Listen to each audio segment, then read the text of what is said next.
Hello dear students, स्वागत आप सभी का आपके अपने इस ब्यूटीफुल चैनल में। आज अपन पढ़ने जा रहे अपने 12th आरबीएससी बोर्ड सिलेबस का चैप्टर नंबर 5 इलेक्ट्रिक करंट का लेक्चर नंबर 14। ओके बेटा, आज का ये वीडियो लेक्चर जो होगा इस चैप्टर का लास्ट वीडियो लेक्चर होगा बेटा। इसके बाद ये चैप्टर पूरी तरह से फिनिश हो जाएगा। फिर अपन नेक्स्ट जो वीडियो बनाएंगे बेटा वो बनाएंगे चैप्टर नंबर 6 पर। क्लियर? अपन स्टार्ट करेंगे एक बेसिक टॉपिक जो बच रहे हैं दो हमारे यहाँ पर। इसमें एक है इलेक्ट्रिकल एनर्जी। थोड़ा अच्छे बच्चों की तरह सुनेंगे।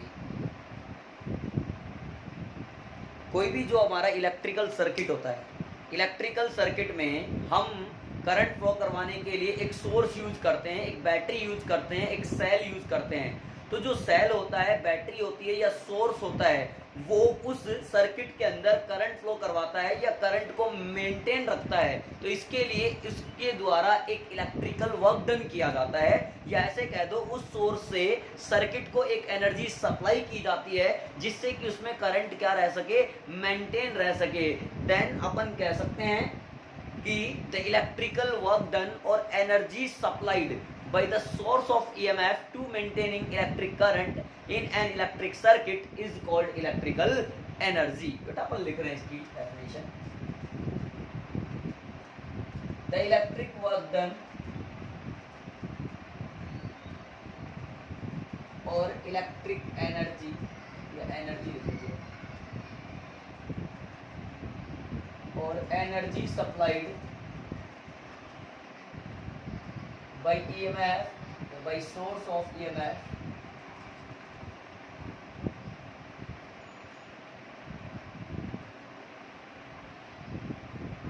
to maintaining the electric work या work done लिख लो, the electric work done और energy supplied by source of EMF to maintaining electric current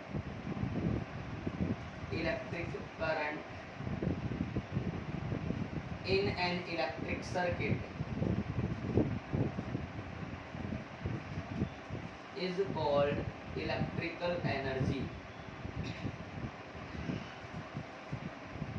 तो कुल मिलाकर के जो सोर्स ऑफ ईएमएफ होता है उसके द्वारा सर्किट के अंदर करंट को मेंटेन रखने के लिए जो वर्क किया जाता है, that work done is called electrical energy. Clear बेटा? We know that power is equal to work upon time. This implies work is equal to power into time। यानी बेटा W is equal to PT in equation number first. Put P बराबर VI, भाई power क्या होता है, voltage into current in equation first. Then W यानी electrical energy का formula क्या आ गया हमारे पास में बेटा, VIT। इक्वेशन नंबर आ गई मेरे पास। फिर आगे लिख सकते हैं पुट V बराबर IR इन इक्वेशन नंबर 2। तो W कितना आ जाएगा, I स्क्वायर R T। क्यों बेटा? इसमें I की जगह पर अपन V अपॉन R भी पुट कर सकते हैं बाई ओम्स लॉ। एक और फॉर्मूला हम लोगों को मिलेगा, V स्क्वायर बटे R square into RT। R से एक R कैंसिल कर देंगे।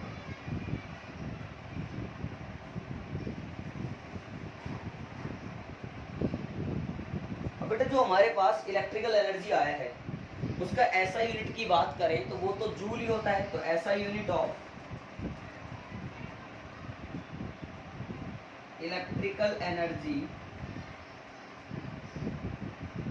जूल। बट बेटा यहाँ पर एक पॉइंट आता है कि कमर्शियल यूनिट लिखिए। बोर्ड परीक्षा में पूछा जाता है इलेक्ट्रिकल एनर्जी का कमर्शियल यूनिट लिख करके बताइए। हम उसको भी चर्चा में ले आते हैं। कमर्शियल यूनिट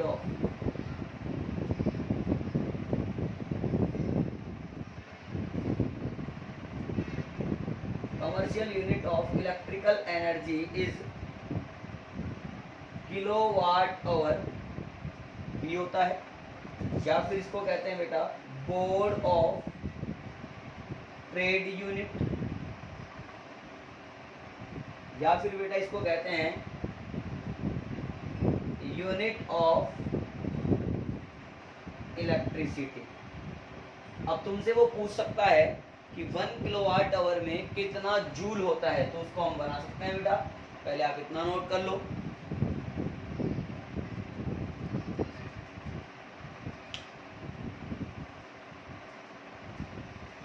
बना लिए बेटा, हुआ, ठीक है।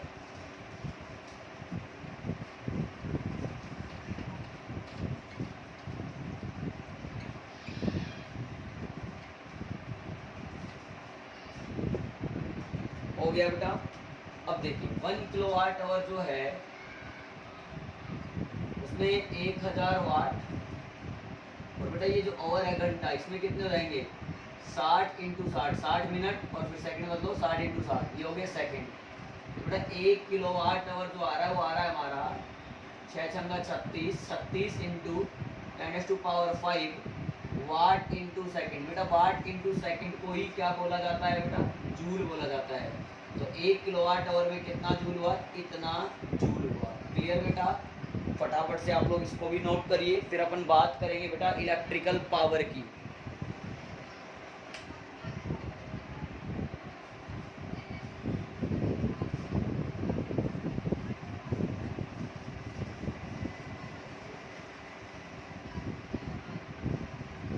हो गया, हटा दो बेटा इसको। नेक्स्ट हेडिंग नोट करिए, इलेक्ट्रिकल पावर।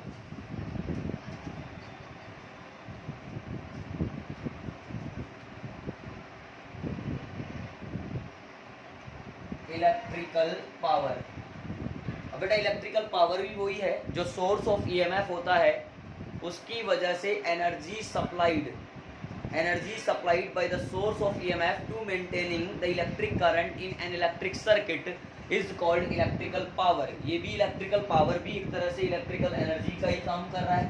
तो डेफिनेशन में कोई ज़्यादा अंतर आपको नहीं करना है, सेम डिट्टो लिख देना है बेटा, कहीं कोई प्रॉब्लम नहीं है। आप लिख सकते हैं इसको भी, the energy, the electrical energy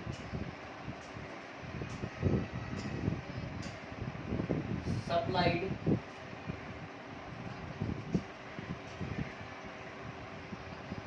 the electrical energy per unit time supplied by the source of EMF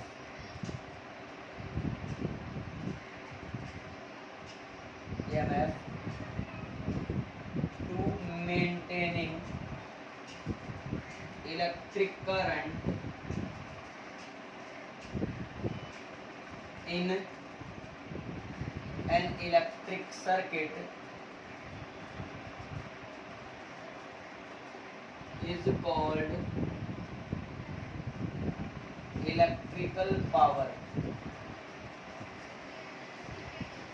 It is denoted by P।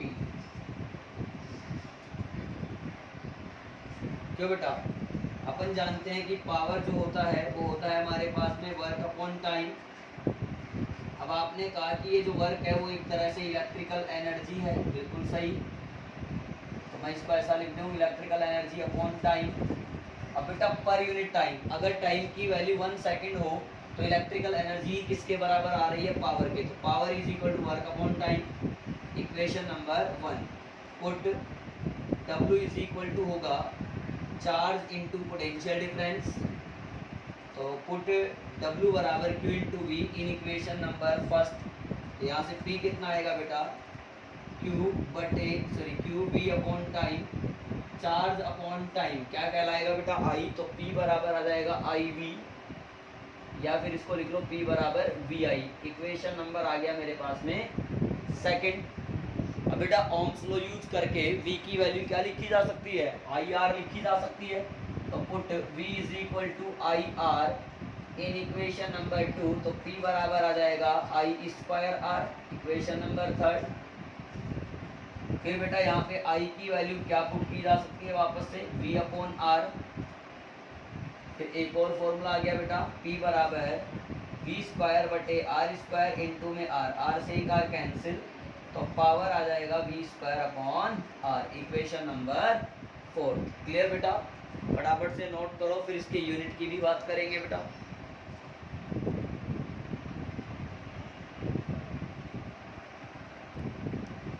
हो गया बेटा, कर लिया नोट? अब देखो इसकी ऐसा यूनिट लिख सकते हैं अपन लोग,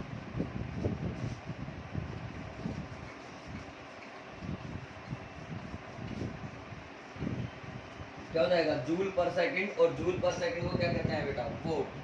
तो लिख सकते हो यहाँ पे ऐसा यूनिट ऑफ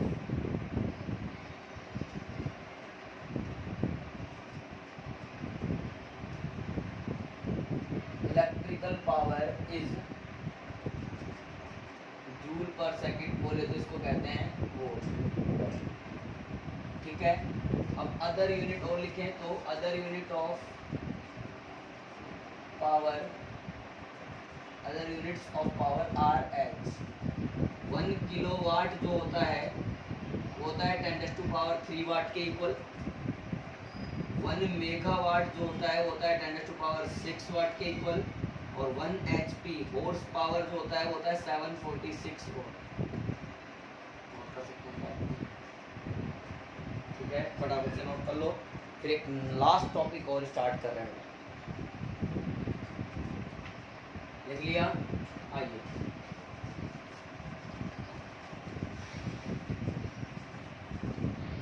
हेडिंग डालिए बेटा, पावर ट्रांसमिशन,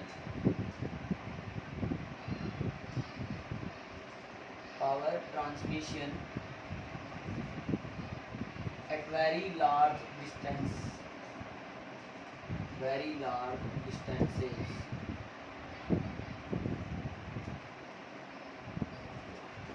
कहने का मतलब बहुत ज़्यादा लंबी दूरियों तक पावर को कैसे ट्रांसमिट किया जाता है और ट्रांसमिट करने में क्या क्या प्रॉब्लम्स आती हैं, यानी कितने वोल्टेज पे किया जाए ताकि पावर लॉस कम से कम हो, या कितने वोल्टेज पे नहीं किया जाए ताकि पावर लॉस कम से कम हो। यानी हम लोग पावर लॉस की बात इसमें यहाँ पर करने वाले हैं। क्लियर बेटा? जो पावर ट्रांसमिट होती है वो पावर स्टेशन से आती है, जो कि हमारे घरों तक आती है, फैक्ट्रीज तक आती है, इंडस्ट्री में आती है, हर जगह पर आती है। लेकिन पावर का भी आने का एक तरीका होता है। पावर जो होती है एक पर्टिकुलर केबल के थ्रू हमारे घर तक पहुंचती है, इंडस्ट्री तक पहुंचती है, फैक्ट्रीज तक पहुंचती है। क्लियर बेटा? तो अब अगर पावर लॉस की बात करनी है तो किस प्रकार से करेंगे, पहले मैं यहाँ पर थ्योरी की लाइनें कवर कर रहा हूँ बेटा, देखना। पावर इज ट्रांसमिटेड, जो बोर्ड में लिख देंगे अगर आ जाता है तो सवाल,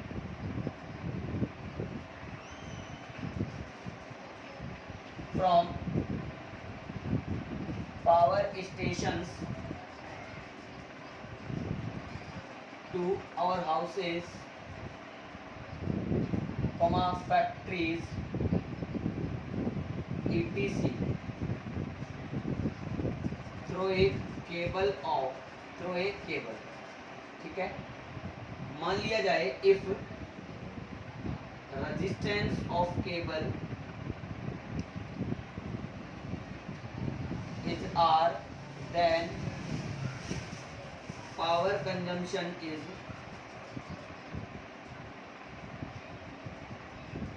I square R। If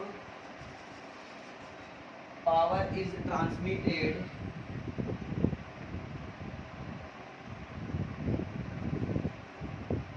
at a potential difference V, then P बराबर VI।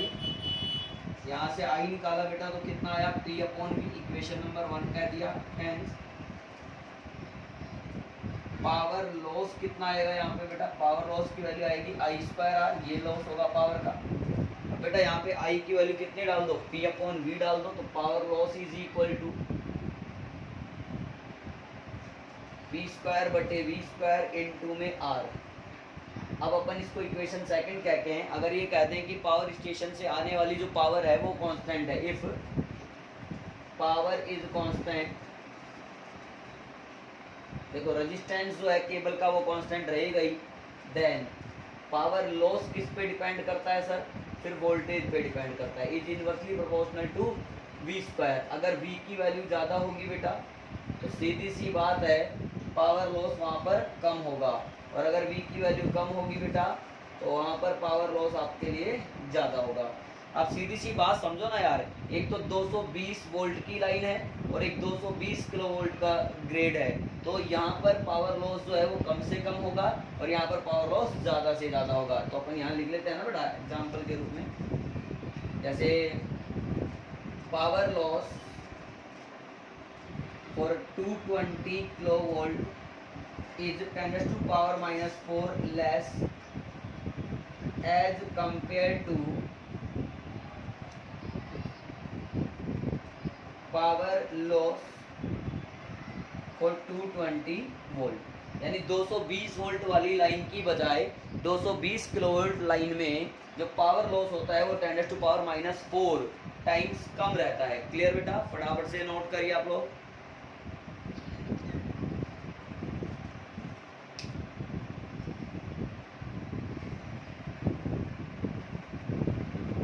लिख लिया बेटा, तो आया समझ में। आज की इस वीडियो लेक्चर में इतना ही काफ़ी है, क्योंकि आज ये जो हमारा चैप्टर नंबर 5 है वो पूरी तरह से कंप्लीट हो चुका है बेटा। इसमें अपन ने काफ़ी कुछ चर्चाएं की हैं। आई होप आपने नोट्स प्रॉपर बनाए होंगे। कुछ मैंने न्यूमेरिकल्स बीच में डिस्कस किए हैं, वो भी आपको अच्छे से समझ में आए होंगे। फिर भी कहीं से किसी भी प्रकार की कोई प्रॉब्लम आपको लग रही है तो आप फिर भी कमेंट कर सकते हैं, मुझे बता सकते हैं, आपको सॉल्यूशन मिलेगा बेटा। अगर वीडियो पसंद आई तो इसे लाइक करिए, शेयर करिए, चैनल को सब्सक्राइब करिए और बेटा पढ़ाई भी लगातार करते रहिए। ऑल दी वेरी बेस्ट बच्चों।